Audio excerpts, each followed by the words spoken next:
Once upon a time in the dusty streets of Lagos, Nigeria, a young woman named Amora lived a life of quiet struggle. She was barely 20, with bright eyes that hid behind the shadow of hardship. Her mother had passed when she was 12, and her father, long gone. Since then, Amora had walked from house to house, cleaning floors, washing clothes, and surviving on tips.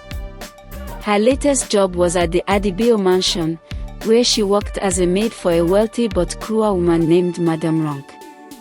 Every day was a storm. Madame Rank treated her like a slave, yelling, slapping, and blaming her for things she hadn't done. One rainy morning, Amora accidentally broke a glass vase while cleaning. It was just an old decoration near the window, but Madame Rank screamed as if it were a national disaster. "You useless girl! That vase is worth more than your life," she shouted. "I'm sorry, Ma," Amora whispered, her eyes brimming. "Get out of my house now!" Madame Rank screamed. "I don't want to see your wretched face again." Amora left, wet, cold, and without a single naira to her name. She had no family to run to and no roof over her head.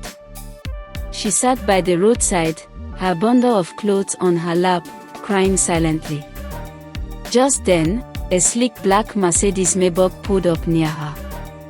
The tinted window rolled down slowly, and a man in his mid-30s with a calm, commanding face looked at her.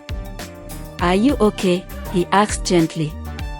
Amora wiped her tears.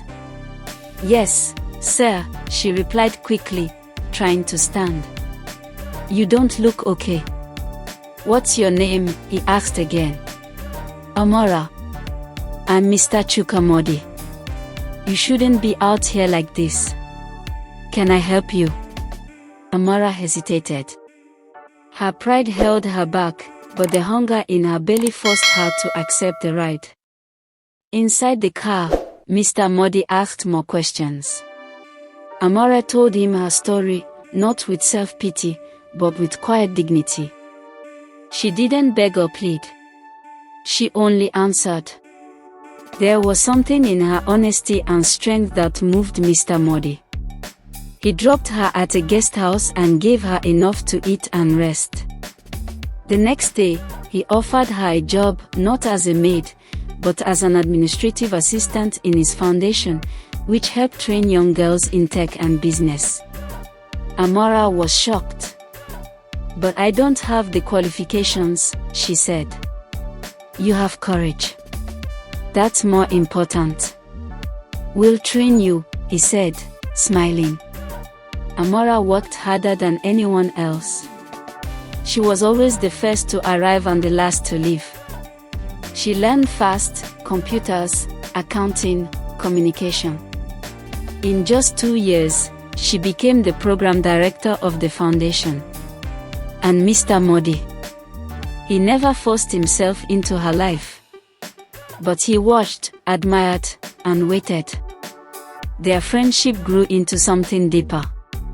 One evening, during a charity gala, Mr. Modi took the microphone and said, "Years ago, I met a young woman on the roadside, broken, yet unshaken. Today, she runs my foundation.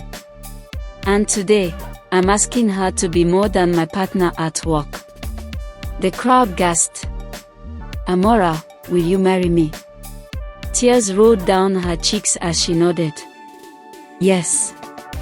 From a thrown-out maid to the wife of a billionaire, Amora's life had turned like a miracle. But the real story wasn't about the money or the mansion. It was about hope, dignity, and the kindness of one man who chose to look beyond someone's past and believe in their future.